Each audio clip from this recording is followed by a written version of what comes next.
ঈদের ছুটি শেষে রেলপথেও রাজধানীতে ফিরছে মানুষ। দর্শক, এ বিষয়ে আরো খবর নিয়ে আমাদের সাথে যুক্ত হচ্ছেন সহকর্মী সিফাত ফারুকী।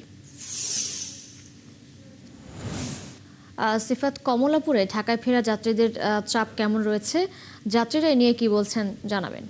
যাত্রীদের বিষয়টি যদি আসলে বলা হয়, বর্তমানে যে চিত্র কমলাপুরে রয়েছে এটি হচ্ছে নিত্যদিনের চিত্র। অনেকে বিভিন্ন প্রান্তে যাতায়াত করেন, ঢাকা ছেড়ে বিভিন্ন জায়গায় যান, নিজ নিজ গন্তব্যস্থলে যান। এছাড়া ঢাকায় অনেকে ফেরেন, অর্থাৎ নিত্যদিনের যে চিত্র আমরা দেখে থাকি সেই চিত্রই বলা যায়। ঈদের যে চাপটি, সেই চাপটি তুলনামূলকভাবে তেমন একটা নেই। একটু আগে দিনাজপুর থেকে পঞ্চগড় থেকে একটি ট্রেন এসেছে, আমরা সেখানে যাত্রীদের সাথে কথা বলেছি। সকলেই মোটামুটি বলেছেন যে স্বস্তির যাত্রা ছিল, অর্থাৎ ফিরতি যাত্রা স্বস্তির ছিল।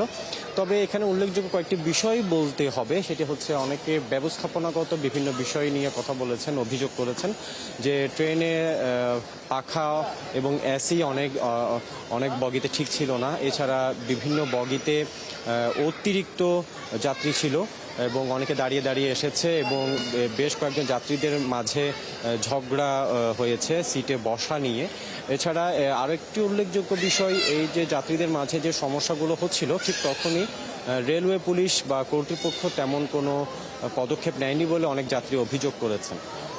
এছাড়া বেশ কয়েকটি ট্রেনে চুরির ঘটনা ঘটেছে এবং ট্রেনের যে শৌচাগার, সেই শৌচাগারের পানি ছিল না, পানির সমস্যা থেকে শুরু করে আরও বিভিন্ন সমস্যা ছিল। টিস্যু পেপার ছিল না, অপ্রতুল ছিল এবং ট্রেন যাত্রায় অনেকে দাঁড়িয়ে দাঁড়িয়ে এসেছেন। সেই কারণে যারা টিকিট কেটেছেন, যারা সিট পেয়েছেন, তাদের অনেক অস্বস্তিতে পড়তে হয়েছে। ট্রেনে অনেক গর্ভবতী মায়েরা ছিল, ছোট শিশুদের নিয়ে, বাচ্চাদের নিয়ে অনেক সমস্যায় পড়তে হয়েছে বলে অনেক যাত্রীরা অভিযোগ করেছেন।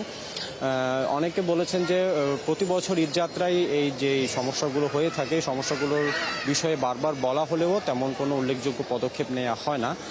সব মিলিয়ে এই যে অভিযোগগুলো সমাধানের ব্যাপারে অনেকে পরামর্শ দিয়েছেন কর্তৃপক্ষের নিকট। এছাড়া সার্বিকভাবে আজ সারাদিন মোটামুটি আরও বেশ কয়েকটি ট্রেন আসবে এবং আরেকটি উল্লেখযোগ্য বিষয় হচ্ছে সরকারি ছুটির শেষ বেসরকারি যারা চাকরিজীবী বা কর্মজীবী, তারা অনেকেই যেহেতু বাড়তি ছুটি নিয়েছে, সেই বাড়তি ছুটি শেষে তারা এখন ফিরতে শুরু করেছেন। এই হিসেবে বলা যায় আজ সারাদিনও অনেকেই ঢাকা ফিরবে। সিফাত, ধন্যবাদ আপনাকে যুক্ত হবার জন্য। দর্শক, কমলাপুর থেকে ঢাকায় ফেরা যাত্রীদের খবর জানাচ্ছিলেন আমাদের সহকর্মী সিফাত ফারুকী।